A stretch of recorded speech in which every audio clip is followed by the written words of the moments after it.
तो फिल्म की शुरुआत होती है एक लड़की से जो प्लास्टिक सर्जरी के बाद अपनी बॉडी से पट्टियां हटा रही थी। ये लिलिको थी जिसने खूबसूरत दिखने के लिए फेस की ही नहीं पूरे जिस्म की सर्जरी करवा ली थी। दूसरी तरफ हमें एक पुलिस ऑफिसर मिस्टर असाडा को दिखाया जाता है। वो और उसकी असिस्टेंट इस टाइम लिलिको के ही बारे में बातें कर रहे थे। लिलिको ने सर्जरी करवाई थी फेम हासिल करने के लिए, यानी मशहूर होने के लिए। लोग नहीं जानते थे कि लिलिको का जिस्म और चेहरा असली नहीं है, पर मिस्टर असाडा ये बात जानते थे। वो अपनी असिस्टेंट से कहते हैं कि मुझे कभी भी लिलिको की बोन्स और मसल्स की मूवमेंट सेम नहीं लगी। साफ मतलब है कि उसने बहुत सारी सर्जरीज करवाई हुई हैं और उसकी खूबसूरती बस ऐसे ही है जैसे कोई फल बाहर से बहुत खूबसूरत दिख रहा हो लेकिन अंदर से गल सड़ गया हो।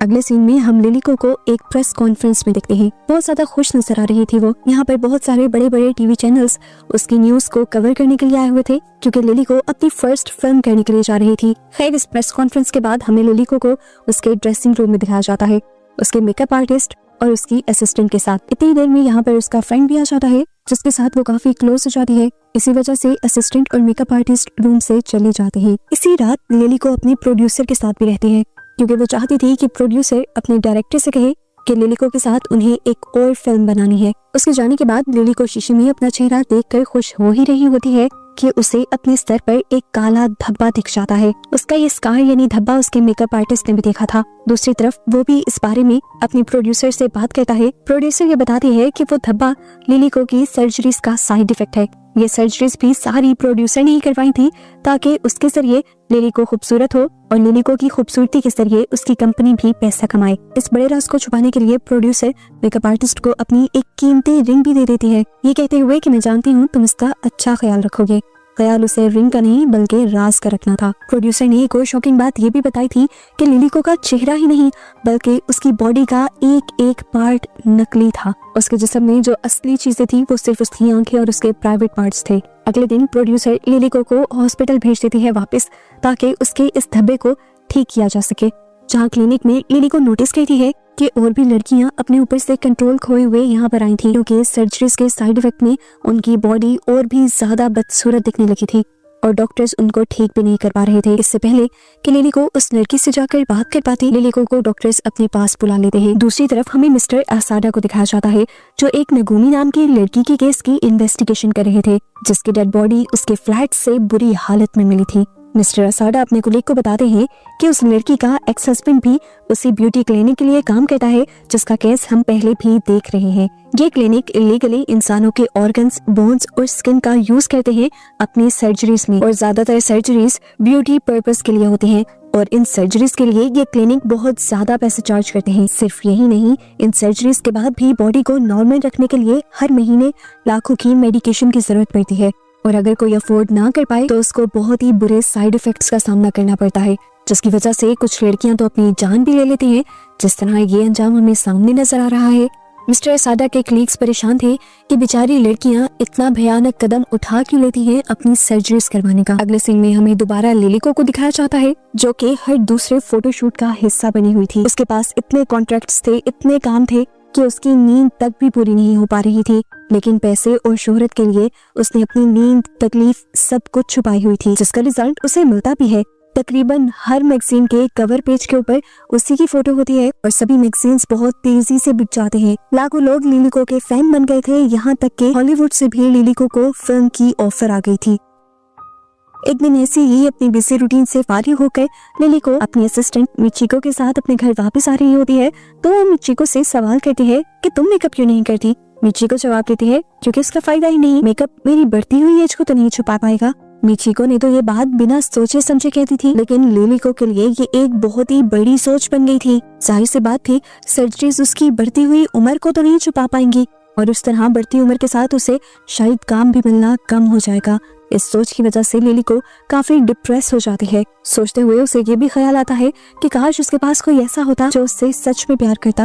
मिचिको उसे दिलासा देती है कि लाखों लोग आपको पसंद करते हैं, पर लिलिको कहती है कोई ऐसा नहीं है मेरे पास जो मुझसे प्यार करे बस। इन्हीं बातों को करते हुए वो इस टाइम मिरर के सामने बैठी हुई थी और जैसे ही वो अपने माथे से बाल हटाती है तो देखती है कि उसके सर पे बना हुआ निशान और भी ज्यादा गहरा हो चुका था। उसने जब अपना मेकअप साफ किया तो उसके मुंह पर और भी बहुत से निशान थे और ये देखकर वो रोने लग गई। उसे डर था कि अगर ये निशान या उसकी सच्चाई सबके सामने आ गई कि उसका चेहरा सर्जरी की वजह से खूबसूरत है तो लोग उससे नफरत करने लगेंगे। वो लाखों लोग जो उसे पसंद करते हैं वही सब उसके बारे में बातें बनाएंगे। अपने इसी गुस्से और दुख में वो मिचिको के साथ काफी ज्यादती भी कर जाती है। सुबह होते ही वो देखती है कि मिचिको उसके घर पर नहीं थी। उसे घर पर अपनी सिस्टर का कार्ड मिला था जो उसे बता रही थी कि वो भी इसी शहर में आई हुई है स्कूल ट्रिप के साथ और वो उससे मिलना चाहती है। लिली को फौरन उससे मिलने के लिए मां चाहती है क्योंकि उसे भी अपनी फैमिली याद आ रही थी और वो सालों बाद अपनी बहन से मिल रही थी। लिली को की बहन उसे अपने बहुत सारे मसले बताती है कि कोई भी उसे पसंद नहीं करता, सब बुली करते हैं उसे। तो लिली को उसे भी सर्जरी करवाने का मशवरा देती है और साथ में ये भी कहती है कि सर्जरी का सारा खर्चा मैं खुद अफोर्ड कर लूंगी। यहाँ से फ्री होकर लिली को दोबारा जाती है अपने ब्यूटी क्लिनिक में क्योंकि पिछली रात उसने देख लिया था कि उसकी बॉडी पर और भी बहुत सारे निशान आ गए थे।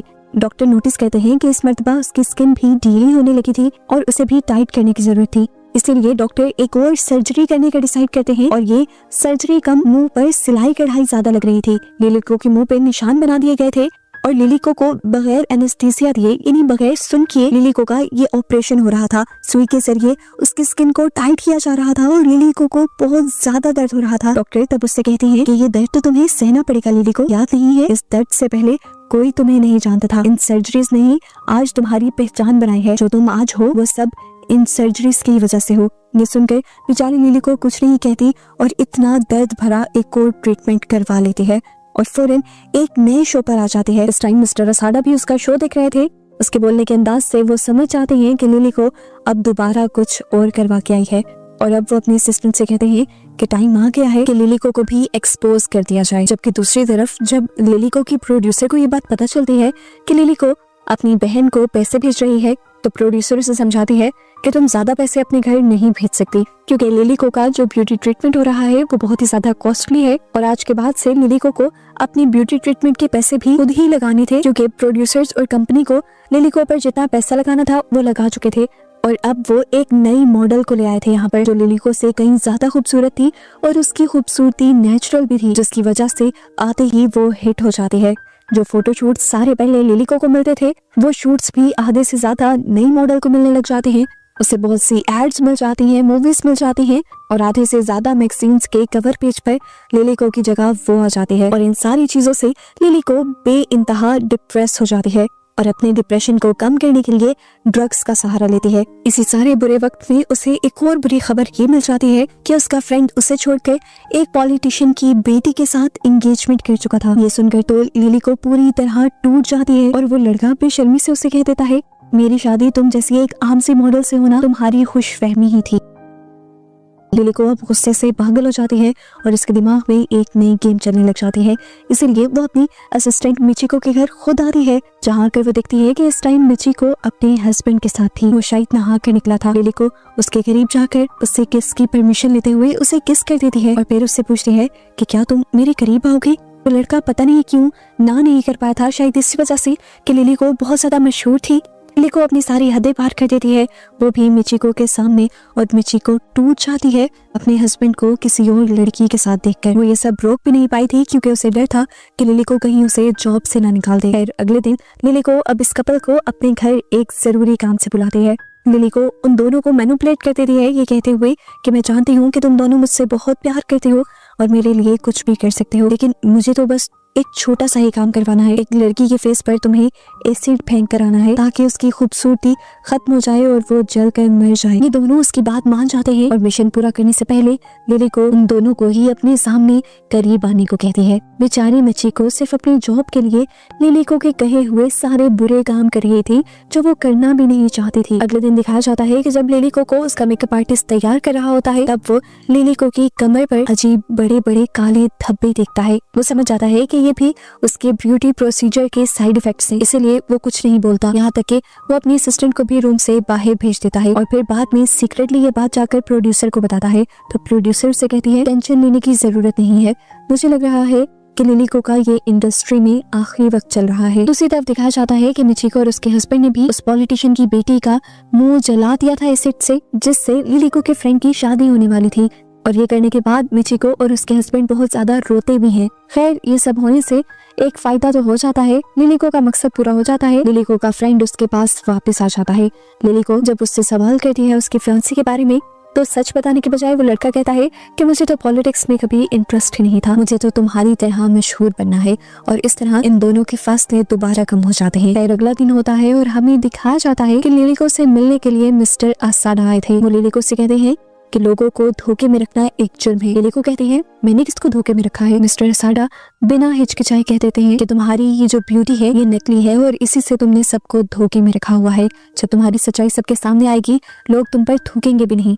और जिस ब्यूटी क्लिनिक पर तुम जाती हो वो भी इलीगल है। वो बताता है कि वो ब्यूटी क्लिनिक औरतों का फायदा उठाता है उनके खूबसूरत होने के शौक को लेकर, फिर इलीगली ऐसी मेडिसिन और ट्रीटमेंट उनको देता है जिससे वो बज़ाहिर खूबसूरत तो हो जाती हैं, लेकिन वो ट्रीटमेंट आहिस्ता आहिस्ता उन्हें मौत की तरफ ले जाते हैं। मैं तो कहूँगा कि तुम अब भी उनके जाल से निकल जाओ। लिलिको जवाब में कहते हैं, मुझे सब बताने का क्या फायदा, मेरा उस सबसे क्या ताल्लुक है। तब मिस्टर असाडा हंसते हुए उसके हाथ में वो सारे प्रूफ्स दे देते हैं जो उनके पास थे। उन्हें सब पता था कि लिलिको पहले कैसी दिखती थी, फिर सर्जरीज के बाद कैसी हुई। मिस्टर असाडा ये भी बताते हैं कि मुझे सिर्फ यही नहीं पता, मुझे ये भी पता है कि पॉलिटिशियन की बेटी का जो मुंह चला है वो भी तुम्हारी ही वजह से चला है, और इस क्राइम के भी सारे एविडेंस मिस्टर असाडा के पास थे। ये सारी बातें सुनकर फिलहाल के लिए तो लिलिको घबराई थी। उसके हाथ से एविडेंस की फाइल पकड़कर लिलिको यहाँ से चली जाती है।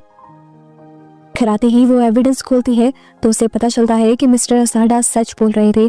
इस फाइल के अंदर लिलिको की वो सारी पुरानी फोटोज भी थी जब लिलिको बहुत ही मोटी और भद्दी दिखा करती थी। लिलिको दोबारा से पैनिक हो जाती है कि अगर ये सच्चाई उसके सबके सामने आ गई तो क्या होगा। अपने आप को काम डाउन करने के लिए वो अपने आप को एक और ड्रग का इंजेक्शन लगा लेती है। सुबह जब उठी तब भी वो नशे में थी। उसने देखा कि मिचिको उसके लिए ब्रेकफास्ट बना रही थी। उसने टीवी ऑन किया तो उसे एक और झटका देने वाली न्यूज ये पता चली कि पहले जिस एडवर्टीजमेंट में हमेशा वो हुआ करती थी, आज उस एड में भी उसकी जगह नई मॉडल ने ले ली थी। ये देखकर उसका दिमाग खराब हो जाता है और वो मिचिको को काम देती है पहले की तरह इस मॉडल का भी तेजाब से फेस चलाने का। मिचिको घबरा गई थी लेकिन कोई जवाब नहीं दे पाई थी। लिलिको की आज उसी मॉडल के साथ प्रेस कॉन्फ्रेंस भी थी। स्टेज पर उस मॉडल को देखकर लिलिको का कॉन्फिडेंस डाउन हो जाता है और वो अपने आप को नॉर्मल करने के लिए वॉशरूम में जाकर एक और ड्रग का इंजेक्शन अपने आप को लगा लेती है। अब क्योंकि रात भी उसने ड्रग का यूज किया था और रात वाली ड्रग का असर खत्म होने से पहले ही उसने दोबारा भी अपने आप को ड्रग का इंजेक्शन लगा लिया था, तो अब उसके असर में उसे हेलुसिनेशंस होने लग जाते हैं। पूरे स्टेज पर उसे तितलियां उड़ती हुई दिखाई देती हैं जिसे वो पकड़ने की कोशिश में लग जाती है, अपने आप से कंट्रोल खो देती है, ऊट-पटांग की हरकतें करती है। और ये सब देखते हुए प्रेस कॉन्फ्रेंस पूरी तरह तबाह हो जाते हैं। सारे लोग उसके इस एबनॉर्मल बिहेवियर की पिक्चर लेते हैं और अगले दिन के न्यूज़पेपर्स और मैगजीन्स उसकी इस अजीब हरकतों की खबरों से भर जाते हैं। दूसरी तरफ दिखाया जाता है कि जब मिचिको अपना प्लान पूरा करने गई थी, दूसरी मॉडल को मारने के लिए गई थी, तो उसने देखा कि दूसरी मॉडल भी बहुत ज्यादा उदास थी। वो मिचिको को बताती है कि हम जैसी मॉडल्स को सिर्फ मशीन के तौर पे इस्तेमाल किया जाता है।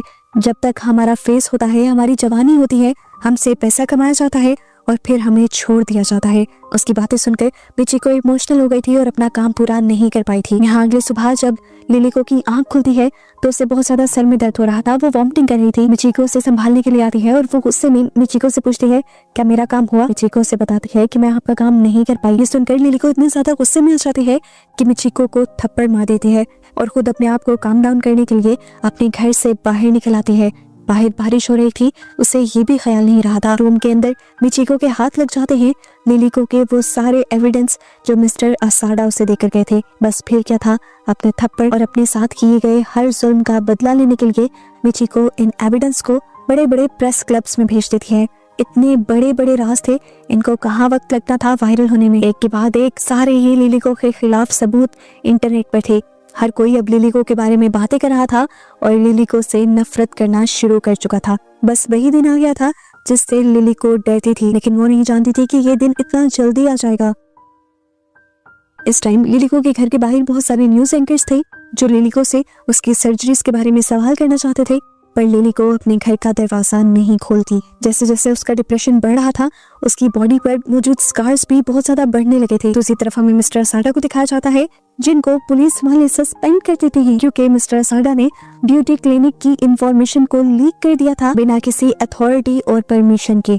और ऐसा करके उन्होंने ब्यूटी क्लिनिक वालों को एक मौका दे दिया था अपने आप को कवर करने का, लेकिन पुलिस उस मौके से पहले ही उस ब्यूटी क्लिनिक वालों को पकड़ना चाहती थी। जिस एडवर्टाइजमेंट कंपनी ने लिलिको को इंडस्ट्री में इंट्रोड्यूस करवाया था, उनके ऊपर भी प्रेशर बढ़ जाता है लोगों के सवालों का जवाब देने का। आखिर उन्हें भी प्रेस कॉन्फ्रेंस रखनी पड़ती है और प्रोड्यूसर लिलिको को समझा कर जाती है कि मैंने तुम्हारे लिए एक स्क्रिप्ट लिखी है, इसका एक एक लफ्ज रट लो, तुम इस स्क्रिप्ट के अलावा कुछ नहीं बोलोगी, बाकी सब कुछ हमारा लॉयर संभाल रहेगा। लिलिको की वजह से उनकी कंपनी की रेपुटेशन भी बहुत ज्यादा गिर गई थी। उसके जाने के बाद यहाँ पर मेकअप आर्टिस्ट आ जाता है, जो मेकअप के जरिए लिलिको के सारे स्कार्स को, सारे निशानों को छुपा देता है। जिसके बाद अब लिलिको प्रेस कॉन्फ्रेंस के अंदर आ जाती है। लिलिको जानती थी कि कोई भी उसकी बात पे यकीन नहीं करेगा और ना ही कोई अब उसे पसंद करता है। अपनी इस प्रेस कॉन्फ्रेंस को हमेशा के लिए यादगार बनाने के लिए लिलिको अपने हाथ में एक चाकू लेकर आती है और सभी के सामने अपनी आंख के अंदर स्टैब कर देती है। और उसकी इस हरकत से उसका आखिरी मैगजीन भी काफी ज्यादा पॉपुलर जाता है। जो भी हुआ था, लिलिको का अब करियर तबाह हो गया था और जिस ब्यूटी क्लिनिक ने करियर तबाह किया था उसके बारे में किसी ने पूछा भी नहीं ज्यादा और ना ही उसे बंद किया गया। हम मिस्टर असाडा और उसके असिस्टेंट को रोड से गुजरता हुआ देखते हैं और तभी एक लड़की उनके पास आती है उनसे एक एड्रेस पूछने के लिए। ये लड़की उन्हें काफी जानी पहचानी लग रही थी, तो मिस्टर असाडा अपने असिस्टेंट को बताते हैं कि ये लड़की लिलिको की बहन है जिसने भी अब सर्जरी करवा ली थी। वो ब्यूटी क्लिनिक बंद नहीं हुआ था इलीगल काम करने के बावजूद भी, क्योंकि उस ब्यूटी क्लिनिक की डिमांड थी। खैर अब हमें दिखाया जाता है उस मॉडल को जो लिलिको की जगह आई थी। हर जगह बस अब उसी के चर्चे थे। अपना काम खत्म करके जैसे ही वो अपने कमरे में वापस आती है तो अपनी चेयर पर किसी को बैठा हुआ देखती है। चेयर जैसे ही मुड़ती है तो हमें दिखाई देता है कि ये कोई और नहीं बल्कि लिलिको ही थी, जो नई मॉडल को देखकर स्माइल करती है। और यहाँ इस मिस्ट्री के साथ ये मूवी एंड हो जाती है कि आखिर लिलिको आखिरी मर्तबा उसके पास आई क्यों थी। क्या वो उसे मारकर अपने करियर के खत्म होने का गुस्सा निकालना चाहती थी या अपना सब कुछ छीनकर उसके पास जाने का बदला लेना चाहती थी। आपको क्या लगता है कि लिलिको वापस क्यों आई थी? कमेंट में जरूर बताइएगा। Thanks for watching.